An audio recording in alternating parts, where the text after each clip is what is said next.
All right, so chapter 6 review. Again, I just want to talk about what's going to be on our test. So I want to have everything in one place for you guys, so you guys can refer to this instead of clicking through all the different sets of notes that you have. So we are covering 5 sections, and I'm pulling 1 or 2 questions from each section. So our test is going to be fairly short. It's going to be 7 total questions. What's up? Okay. So 7 questions total. Again, we are doing this on Friday. Since Friday is a short day, I am cutting out one of the questions. It was originally 8, so now we're doing 7 instead. And we'll talk about what's going to be on here. So first thing is inverse variation. Writing and solving inverse variation equation. Do you guys remember what my equation is for inverse variation? Nope. It's y equals something over, yeah. So we have a over x. So if I give you guys some x and y values, let's say that x is equal to 3 and y is equal to 5, how do I solve for a?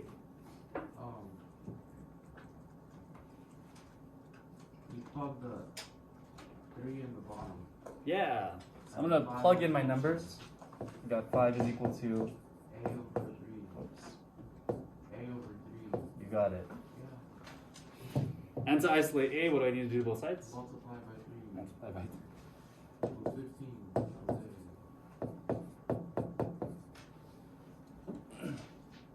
There's the answer for A. That's my a. So I can plug that into my original equation, and I get y is equal to 15 over x. Wait, what? So we want to keep x and y in our equation when we're writing it out. This is a multiple choice test, so if you forget the format here, you will have some options to choose from. So hopefully that makes It'll sense. be open up. Yes. Nice. All right, 6.2, graphing. We've been graphing for a while now, so I think we all know a, h, and k. Our format here is going to be y equals a over x minus h plus k. What does our a value tell us?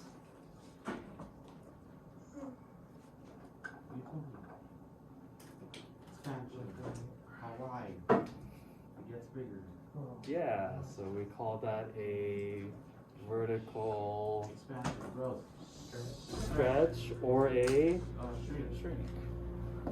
How do I know if I have a stretch? Every stretch Whole is number? smaller. Whole number. And how do I know if I have a shrink? But it's smaller. Oh, 1 and down. Or something, yeah. Decimal fraction.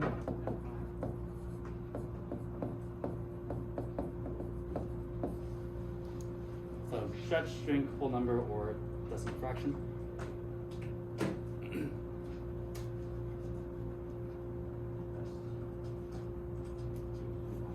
H value, what does my H value tell me?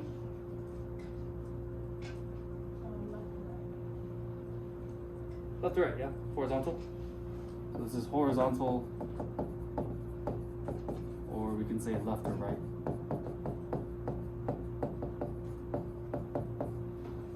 What's important about my H value?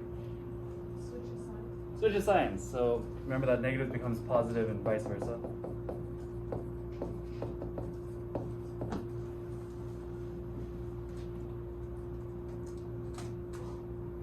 So if I have a positive number, then it's going to be going to the left. Right.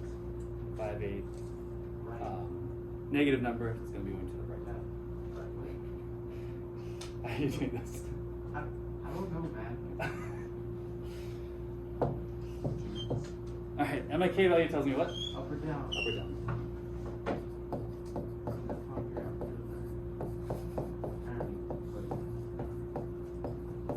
So I'll give you guys an equation that looks like this. You'll identify A, H, and K, and then you'll tell me how the graph is transformed. If it's stretched or shrunk, if we move left or right, or up or down. Sound good? So first 2 questions will look like this and this. For the next section, I am going to pull 2 questions from this because we are both multiplying and dividing. So we'll have 1 multiplication, 1 division. I think we're good, yeah. How do we multiply fractions?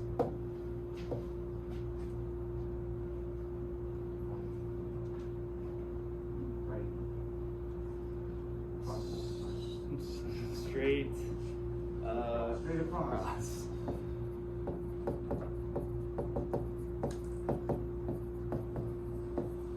So if I had something like, I don't know, let's say x over 5 times x over y. If I multiply straight across, what does my numerators give me? 2x. X times x is x squared. And 5 times y is 5y. Obviously, our test is going to be a little bit more difficult than this. This is just to kind of show you guys the concept here. Just multiply straight across. And then we can simplify if we need to.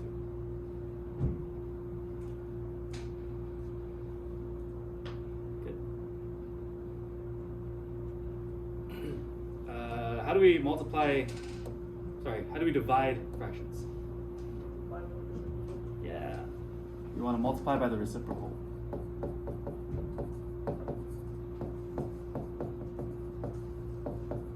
Or we need to flip the second fraction. So using this same setup here, if I had these guys here, x over 5 divided by x over y, we would flip and multiply our reciprocal, or KFC, keep flip change.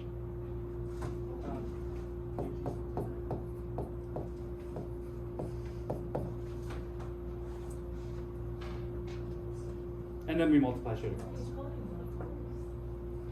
So it gives us xy over 5x. Remember that we can cancel out things on top and bottom. What would cancel out in this case? Yeah. We can cancel out our x's because we have one on top, one on bottom. Those cancel out, so my answer ends up being y over 5. Again, our questions are going to be a little bit more difficult than this. I just want to go show you guys the basic concept here. Yes.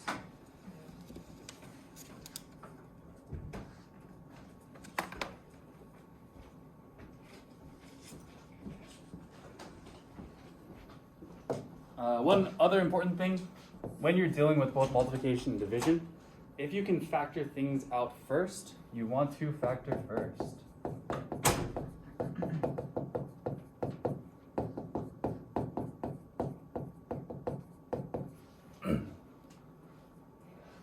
And we all know what factoring is, yes? Right. So if I show you guys an example like this. How do I factor this? 9 by 6.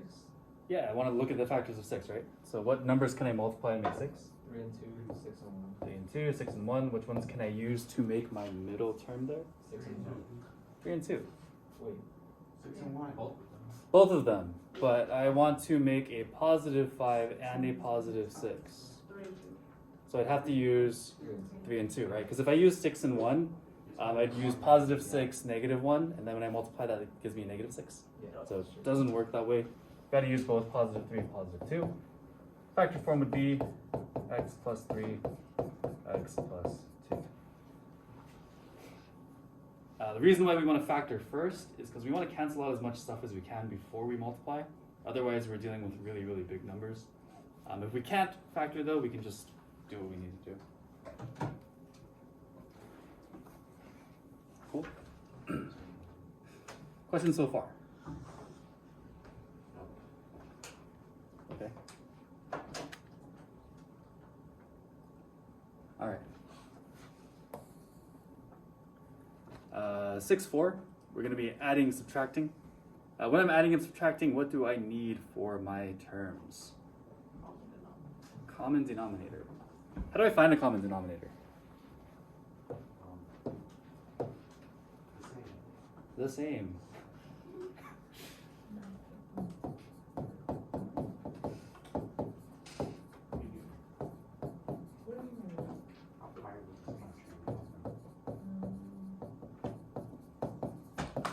So what I can do here is I can multiply by the other denominator. And I'll show you what I mean by that. If I had something like 1 over, let's say 2x plus 1 over 3, I can multiply one side by the opposite denominator, and vice versa.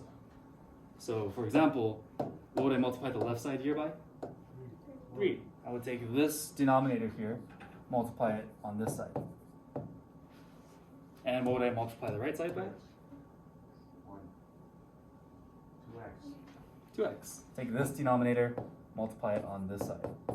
What that does is it creates a common denominator of 6x for me, right?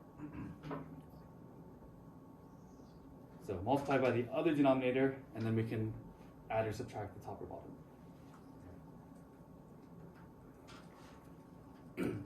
Like I said, I'm cutting one thing out of this test because we're testing on Friday instead of today. And I'm cutting out complex fractions. So that's when we had fractions over other fractions. So hopefully that's nice for you guys. It makes life a little easier. One other really important thing about subtraction. When we're subtracting,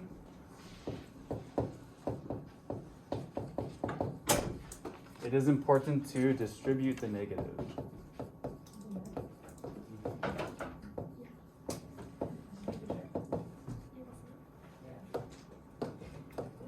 If I was subtracting, let's say I had 1 minus x minus 4,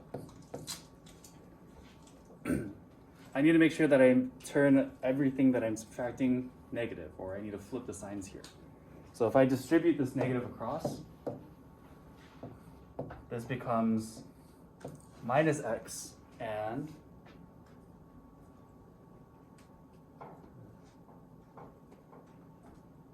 positive 4.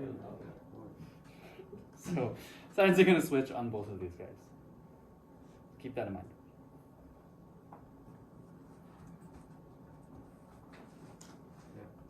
Cool. Other questions? Or any questions? Let me know if you need some time for this, otherwise I want to scroll to the next page.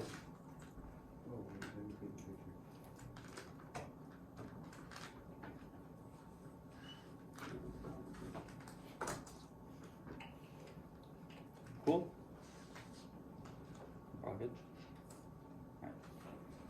Alright. So last thing is cross multiplying. This is basically the same thing we were doing for our warm-up. Make sure you know how to cross multiply numerators, denominators together.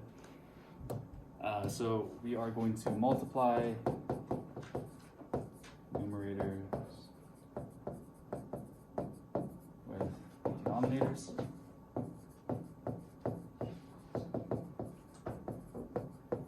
And once we do that, we can then solve for our variable, solve for x.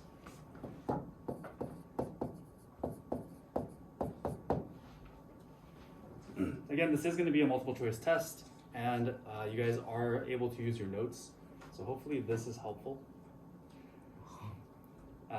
Just so you guys don't have to click through all your separate sets of notes to find what you're looking for.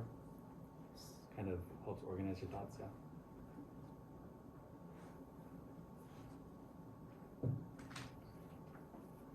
And instead of a summary today, please tell me one area of improvement. I got better at math. Tell me one thing that you're struggling with in this chapter. Math, and I got better. No, tell me like what you need to work on for your test. Math. So let me know which section here you're struggling with. If you're not struggling with any of the sections, just tell me, Mr. Say, I'm going to get 100% on this test, and I will accept that as your summary. Yeah. I'm going to just zoom out if that's okay.